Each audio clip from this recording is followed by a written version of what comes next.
আমরা এখন করব অষ্টম শ্রেণীর unit 2 lesson 5 a little plant এই চ্যাপ্টারটি। তো এ লিটল প্ল্যান্ট অর্থাৎ একটি ছোটো চারা গাছ। তোমরা দেখো একটি ছবিতে দেখতে পাচ্ছ একটি চারা গাছের ছবি। তো চলো আমরা কবিতাটি পড়ি, এবং তোমরা হয়তো জানো তোমাদের সিলেবাসে কবিতা থেকে প্রশ্ন আসবে এবং সেই প্রশ্ন উত্তর লিখতে হবে। তো চলো শুরু করা যাক। Talk about the picture. ছবিটি সম্পর্কে কথা বলো এবং কবিতাটি পড়ো।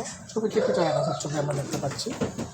কবিতা আমরা পড়ি, এ লিটল প্ল্যান্ট একটি ছোটো চারা গাছ। In the heart of a seed very deep, so deep, a dear little plant lay fast asleep. Wake, said the voice of the raindrops bright. The little plant heard and rose to see what the wonderful outside world might be. In the heart of a seed, অর্থাৎ একটা বীজের খুব গভীরে, ভিতরে, very deep, so deep, মানে অনেক ভিতরে, অনেক গভীরে লুকায়িত বা কবরস্থ। ভেরি মানে নিতে কবর দেওয়া বা কবরস্থ, এখানে লুকায়িত অবস্থা বোঝাচ্ছে। এ ডিয়ার লিটল প্ল্যান্ট লে ফাস্ট স্লিপ, একটা ছোট্ট চারা গাছ ঘুমিয়ে আছে। অর্থাৎ বীজের ভিতরে, বীজ থেকে আমরা জানি চারা গাছ হয়, তো সেই বীজের ভিতর থেকে একটা চারা গাছ লুকিয়ে আছে, এটাই বোঝাচ্ছে। Wake, said the voice of the raindrops bright. তো তখন একদিন একটা বৃষ্টির ফোঁটা পড়লো, এবং বৃষ্টির ফোঁটা আমরা জানি বীজে পানি দিলে তারপর সেখান থেকে গাছ হয়। তো বৃষ্টির ফোঁটা পড়ার পর সেটা মানে এখানে একটা বোঝাচ্ছে যে ওয়েক বলছে জাগো, উঠো, একটা কণ্ঠ, যদিও বৃষ্টি কথা বলে না, কিন্তু একটা প্রতীকী অর্থে বোঝাচ্ছে। দ্য লিটল প্ল্যান্ট হিয়ার, ছোটো চারা গাছটি শুনলো, তাকে বলছে কেউ জাগতে। অ্যান্ড রোজ টু সি, এবং সে উঠে দাঁড়ালো। What the wonderful outside world might be, এবং এই সুন্দর পৃথিবী, বাইরের পৃথিবীটা কত সুন্দর, কত বিস্ময়কর, সেটি দেখার জন্য সে উঠে দাঁড়ালো।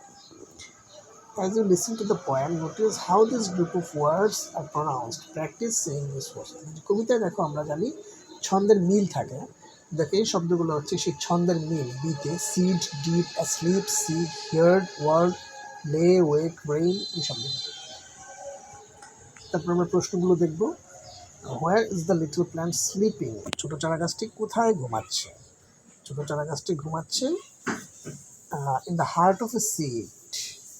তাহলে আমরা বলবো the little plant is sleeping in the heart of a seed. Who spoke to the little plant? চারা গাছটির সাথে কে কথা বলেছিল? যদিও কেউ কথা বলেনি, আমরা পড়েছি বৃষ্টির ফোঁটা পড়ার পর সেটি বলেছে ওয়েক, সেটা হলো raindrops. Raindrops spoke to the little plant. Why did they want the little plant? What did they want the little plant to do? তারা কি চায় ছোট চারা গাছটি কি করবে? তারা চায় চারা গাছটি জেগে উঠবে। সো এটা আমরা বলতে পারি they wanted the little plant to wake.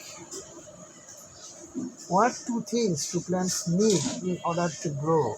চারা গাছ বেড়ে ওঠার জন্য কোন দুইটা জিনিস দরকার? একটা হচ্ছে আমরা বললাম এখানে রেইন ড্রপস, বৃষ্টির পানি বা পানি, এবং আরেকটার কথা এখানে ঠিক সেটা বলা নাই, আমরা বলতে পারি সূর্যের আলো। সূর্যের আলো প্রয়োজন হয়। এই যে bright, little drops bright, bright মানে যদি আলো ধরি সেক্ষেত্রে আলো, সূর্যের আলোর কথা বলা হয়েছে।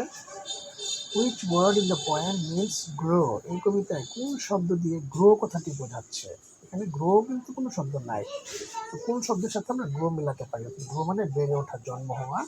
তো এখানে আমরা rose, and rose to see, rose শব্দটির সাথে এটি মেলাতে পারি, সেটা হলো rose. So in the poem the word rose means grow in the poem. তো তোমরা এইভাবে লিখবো। এই চ্যাপ্টারটি আমাদের শেষ।